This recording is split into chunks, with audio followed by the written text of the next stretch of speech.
El siglo XX en Colombia comenzó en medio de una de las mayores guerras civiles, la Guerra de los Mil Días, que duró entre 1899 y 1902. Esta guerra, que se puede enmarcar dentro de las demás guerras civiles del siglo XIX colombiano, se agravó cuando la dirigencia liberal ordenó a sus casi vecinos ejércitos no rendirse y refugiarse entre las guerras de las guerrillas.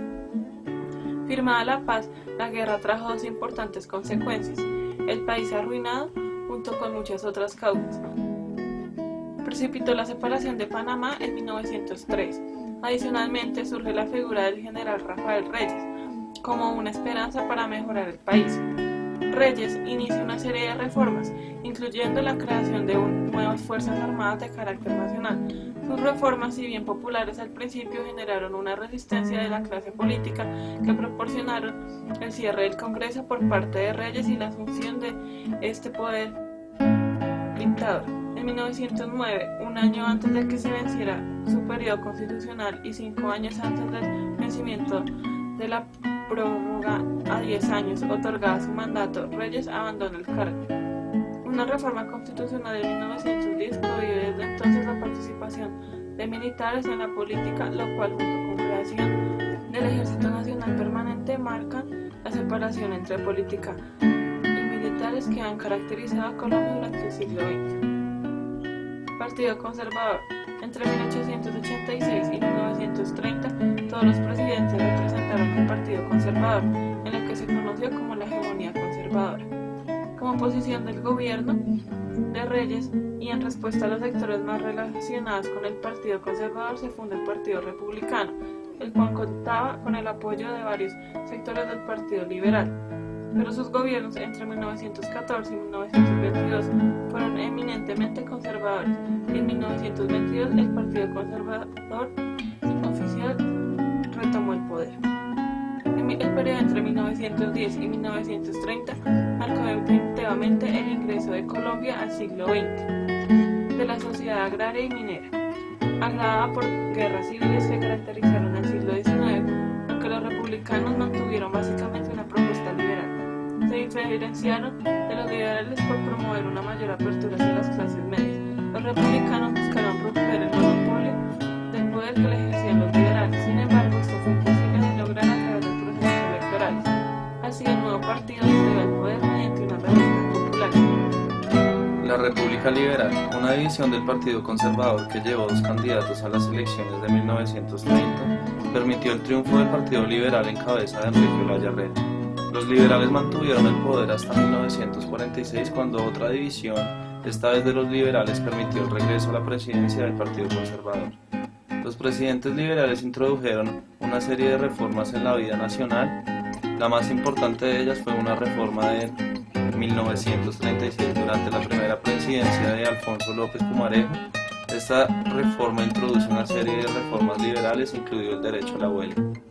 El Partido Liberal en el poder busca también la revancha de la hegemonía conservadora previa, sembrando algunas bases de la posterior época de la violencia. En 1942, López Pumarejo inicia un segundo periodo presidencial, pero sufre una crisis institucional y es obligado a renunciar en 1945. La popularidad de Jorge Eliezer Gaitán lo proyecta como candidato del Partido Liberal y gran opcionado para ganar las elecciones de 1946, pero el temor de la clase política lleva a Gabriel Turbay a lanzar su propia candidatura. Como consecuencia, los liberales pierden el poder en 1940. El medio siglo. En 1946, la división liberal permite el triunfo del conservador Mariano Ospina Pérez a la presidencia de la República.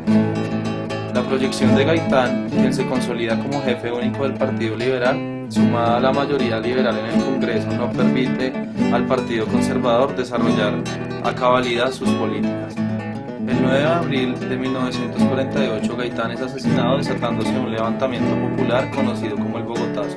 El levantamiento, que buscaba forzar a Ospina a renunciar, termina fortaleciendo al presidente, quien empieza a desarrollar más y más políticas represivas. El Partido Liberal no participa de las elecciones de 1950, dando vía libre para que el conservador Laureano Gómez gane la presidencia.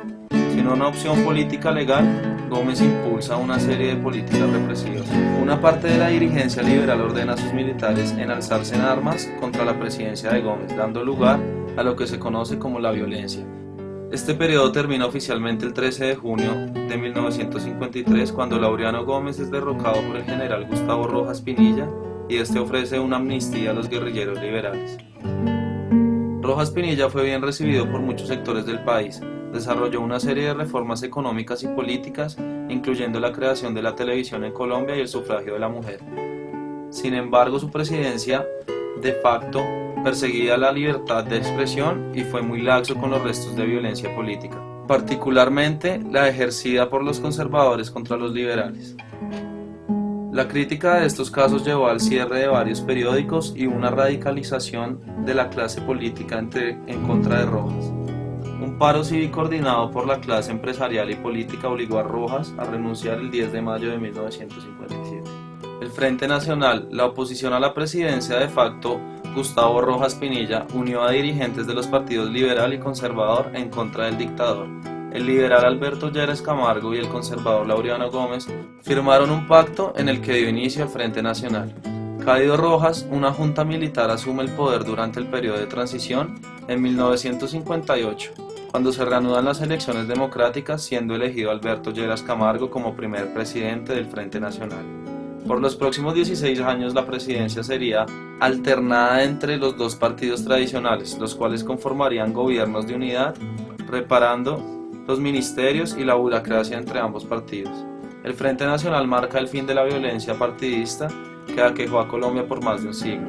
Sin embargo, el esquema cerrado de este régimen acunó la violencia de la guerrilla y el conflicto armado colombiano actual.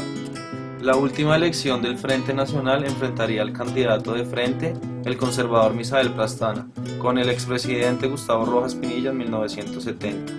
La victoria del candidato del Frente se vio empeñada por acusaciones del fraude electoral y la prueba para muchos de que no había otra vía que la vía armada de la oposición. Terminando el Frente Nacional, las diferencias ideológicas entre los dos partidos tradicionales habían desaparecido y el enfrentamiento electoral empezó a desarrollarse más en el campo burocrático. El surgimiento de las guerrillas comunistas, ELN, FARC, EPL, entre otros, marcó la vida política desde entonces. El surgimiento del narcotráfico fue otro factor importante. En 1989 las críticas al sistema político cerrado provenían no solo de los grupos guerrilleros, sino que había permeado a las nuevas propuestas políticas y a los grupos universitarios. Este nuevo liderazgo estaba representado en el senador y precandidato presidencial Luis Carlos Galán. En 1989 las críticas al sistema político cerrado provenían no solo de los grupos guerrilleros o de partidos como el Comunista o la Unión Patriótica, sino que habían permanecido a las nuevas propuestas políticas y a los grupos universitarios. Este nuevo liderazgo estaba representado en el senador y precandidato presidencial Luis Carlos Galán, quien perfilaba como el más probable ganador de las elecciones presidenciales de 1990. El asesinato de Galán, ordenado por Santofimio y ejecutado por Pablo Escobar, fue el punto culmen de la guerra declarada por Pablo Escobar contra la extradición. En medio de este clima, un movimiento estudiantil inspirado por el Hilario Galán logra la aprobación en 1990 de la convocación a una asamblea constituyente, la cual promulgaría una nueva constitución en 1991. Pablo Escobar fue abatido en 1993 y con él se acaba la etapa en la cual los narcotraficantes declaraban la guerra al Estado colombiano. Pronto el cartel de Cali sería sometido a la justicia durante la presidencia de Ernesto Samper. Esto no representó en ningún momento el fin del narcotráfico.